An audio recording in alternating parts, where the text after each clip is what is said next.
Menu baru Rusa. Ya Allah. Ini kalau korang cakap daging wagyu tu rare, eksotik, ini lagi eksotik. Daging Rusa. Okey. Daging Rusa ni apa beza dia dengan daging-daging lain Daging Rusa ni dia sangat solid. Lemak dia saya rasa kurang daripada berapa persen dia. So Rusa saya pun mega bang. Megalodon. Okey. So yang mana nak makan daging Rusa, yang mana mengandung, selamat jemput datang ke nasi lemak lobster. Okey, saya nak tunjuk korang menu-menu apa lagi yang ada. Bukan Rusa je ada. Kalau king crab, ini yang mini punya king crab. Ini king crab mini.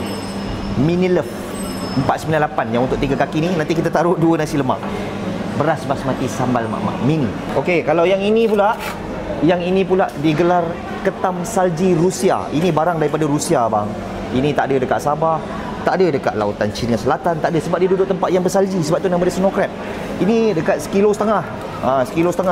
Ini mini juga. Minion. 298 saya akan bagi 2 nasi lemak. Selain daripada tu, saya ada macam-macam. Nasi lemak sotong, nasi lemak siakap, nasi lemak ikan salmon, nasi lemak kambing, nasi lemak burung puyuh. Burung puyuh. So ini saya punya crowd restoran. Tengok berapa punya ramai.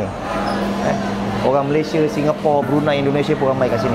Okey, ada berita baik untuk kalian yang ada gout, asam urat, sakit pinggang, sakit lutut, sakit kepala yang selalu migraine 24 jam tu. Inilah barang dia. HW Beauty Herbs. So ini boleh dapatkan dekat restoran saya. 35 je. Tapi pastikan ori, sebab yang tak ori pun ada banyak. Okey, ini chop dekat sini hologram dan juga chop dekat sini herbal warisan. Okey, so orang Malaysia, Singapura, Brunei, Indonesia boleh ambil dekat sini ya.